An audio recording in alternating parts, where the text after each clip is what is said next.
రాబోయే పవిత్ర గోదావరి పుష్కరాలను పురస్కరించుకొని సీతానగరం మండలం మునికూడలి గ్రామంలోని ప్రముఖ దేవాంశ్ పుష్కర్ ఘాట్ను రాష్ట్రంలోని ఆదర్శవంతమైన మోడల్ ఘాట్గా అభివృద్ధి చేయనున్నట్లు రాజానగరం నియోజకవర్గ ఎమ్మెల్యే శ్రీ బత్తర్ బలరామకృష్ణ తెలిపారు.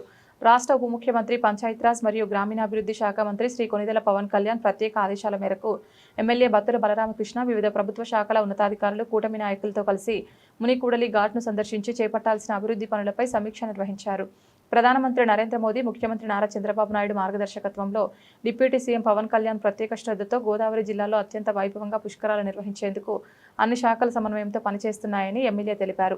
ఈ కార్యక్రమంలో జనసేన, తెలుగుదేశం పార్టీ, భారతీయ జనతా పార్టీ కూటమి ముఖ్య నాయకులు, ప్రజాప్రతినిధులు, వివిధ శాఖల అధికారులు, ఇంజనీరింగ్ సిబ్బంది మరియు భారీ సంఖ్యలో కూటమి కార్యకర్తలు పాల్గొన్నారు. ఇప్పుడు ఏదైతే పవన్ కళ్యాణ్ గారు మొన్న వచ్చిన తర్వాత కూడా మీరు అడిగిన ప్రశ్న కూడా వారు కూడా అధికారులను అడిగారు. ఏది ఏమైనప్పటికీ కూడా ప్రభుత్వం, ముఖ్యమంత్రి గారు, ఉప ముఖ్యమంత్రి గారు, యంత్రాంగం అంతా కూడా సంక్షేమ పథకాలు ఎలా అమలు చేయాలి, రాష్ట్రాన్ని ఎలా అభివృద్ధి చేయాలి, గుంతలు లేని రోడ్లు ఏ విధంగా మనం తీర్చిదిద్దాలనే దాని మీద ఇప్పటివరకు నిమగ్నం అవడం వల్ల ఆ పనులన్నీ చేసుకుంటూ వస్తున్నారు మరో పక్కనే. కాబట్టి ఈసారి మరో పక్క ఏం చేస్తారంటే ఈ పుష్కర పనుల మీద కూడా దృష్టి సారించి ఇక మీదట పుష్కర పనులు కూడా జెట్ స్పీడ్లో నడిపించి, నిన్న కూడా ముఖ్యమంత్రి గారు రివ్యూ జరిగింది. కలెక్టర్ గారు గత 2 నెలలు కూడా స్టెప్ బై స్టెప్ బాగా తీసుకుని రివ్యూలు పెట్టి ఎక్కడెక్కడ ఏం చేయాలి, ఉన్న బడ్జెట్ని ఎక్కడెక్కడ ఎలకేషన్ చేయాలి, ప్రయారిటీ చూసుకుని శాంక్షన్ చేస్తున్నారు. ఇప్పటికే 48 కోట్ల రూపాయల R&B రోడ్డుకి కూడా మాకు శాంక్షన్ అయింది. అలాగే పంచాయతీరాజ్లో కూడా జిల్లా వ్యాప్తంగా 300 కోట్ల రూపాయలు పెట్టారు. దీనికి ప్రతి డిపార్ట్మెంట్ కూడా ఎక్సర్సైజ్ జరుగుతుంది. ఫైనల్గా బడ్జెట్ ఎలకేషన్ అనేది జూలై లోపు జరుగుతుంది. ఆగస్టు కల్లా పనులన్నీ జెట్ స్పీడ్లో మొదలవుతాయని మీ అందరికీ తెలియదు. ఈ రోజు నుంచి ఇసుక ఏదైతే ఉందో నేను వచ్చేటప్పుడు కూడా చూశాను. ఇసుక అంతా కూడా రోడ్డు మీద వేస్తున్నారు. ఇసుక తవ్వకాలు మొన్నటితో 37వ తేదీతో అయిపోయింది. కానీ ఇసుక మాత్రం రోడ్ల మీద కుప్పలుగా ఉంది. వీళ్ళకి 2 సార్లు వార్నింగ్ కూడా ఇచ్చాం మనం. ఎలాగంటే ఇసుక కాంట్రాక్టర్లందరూ కూడా పిలిచి MRO ఆఫీసులో కూడా మనం మీటింగ్ పెట్టాము. మీటింగ్ పెట్టి వాళ్ళకి డైరెక్ట్గా చెప్పాము, ఇక్కడ ఇసుక అనేది ఓవర్లోడ్ వేయొద్దు, అలాగే స్పీడ్ తగ్గించాలి.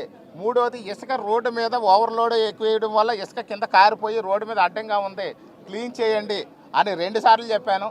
ఈవేళ కూడా ఫైనల్గా రోడ్లు క్లీన్ చేసే వరకు కూడా ఇసుక ర్యాంపుల్ని, ఇసుక ఏదైతే స్టాక్ ఉందో స్టాక్ నుంచి కూడా ఇసుక తీయకుండా ఉండే విధంగా గౌరవ కలెక్టర్ గారికి, మైనింగ్ డిపార్ట్మెంట్కి, MRO గారికి కూడా ఇప్పుడు నేను తెలియజేస్తున్నాను. ఏదైతే ఈ యొక్క వాళ్ళ స్టాక్ యార్డ్ పెట్టుకున్నారో స్టాక్ యార్డ్ నుంచి రోడ్లు క్లీన్ చేసే వరకు ఎవ్వరూ కూడా ఒక లారీ కూడా వెళ్ళకుండా ఈ రోజు నుంచి ఆఫ్ చేసేస్తున్నాం. మునుకూడల విశిష్టత అనేది వారి దృష్టికి నేను తీసుకెళ్ళాను. మునుకూడలు ఏదైతే ఉందో దీని యొక్క పురాణ గాథ, ఇక్కడ హిస్టరీ ఏదైతే ఉందో ఈ మునుకూడల విశిష్టత అనేది పూర్తి స్థాయిలో వారి దృష్టిలో పెట్టినప్పుడు మోడల్ ఘాట్ చేయమన్నారు. అదేవిధంగా ఇక్కడ మనం చూస్తే వెంకటనగరం దగ్గర కూడా ఒక ఘాట్ చేయమన్నారు.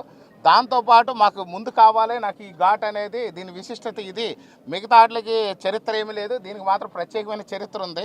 ఎందుకంటే ఈ సీతానగరం అనే ప్రాంతానికి కూడా ఈ యొక్క త్రేతాయుగంలో సీతాదేవి, రాముల వారు, లక్ష్మణుడు కలిసి ఇక్కడికి విచ్చేసినప్పుడు ఈ ఘాట్లో స్నానం ఆచరించారు. అప్పుడు సీతాదేవి స్నానం ఆచరించారు కాబట్టి ఈ ప్రాంతానికి సీత అనే నామకరణం వచ్చి కాలక్రమేణా సీతానగరంగా మారి ఈ ప్రాంతం అంతా సీతానగరం అంటారు.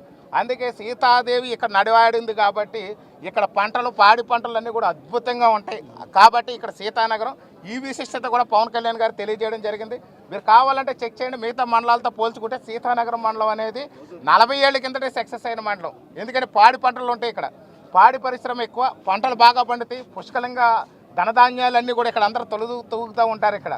కాబట్టి సీతాదేవి అడుగులు పెట్టింది కాబట్టి ఇక్కడ ఉంది కాబట్టి ఈ ప్రాంతానికి సీతానగరం పేరు వచ్చింది. కాబట్టి అదొక విశిష్టత. మునులు స్నానం ఆచరించడం, మునులు తప చేయడం అనేది మరొక విశిష్టత. ఈ 2 విశిష్టతల్లో పవన్ కళ్యాణ్ గారు దృష్టిలో పెట్టినప్పుడు ఇది మోడల్ గార్డ్గా చేయమన్నారు. Thank you. అంటే దేనికి పోటీ కాదు, దేనికి ఏది పోటీ కాదు. చంద్రుడి యొక్క శక్తి చంద్రుడిది, సూర్యుడి యొక్క శక్తి సూర్యుడిది.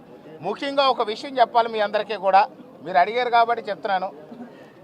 స్వార్థం అనేది రాజానగరం నియోజకవర్గ ఎమ్మెల్యేగా నాకు కొంచెం స్వార్థం ఉంటుంది, నా ప్రాంతం అభివృద్ధి చెందాలని. ఆ స్వార్థంతోనే నేను ఉంటాను.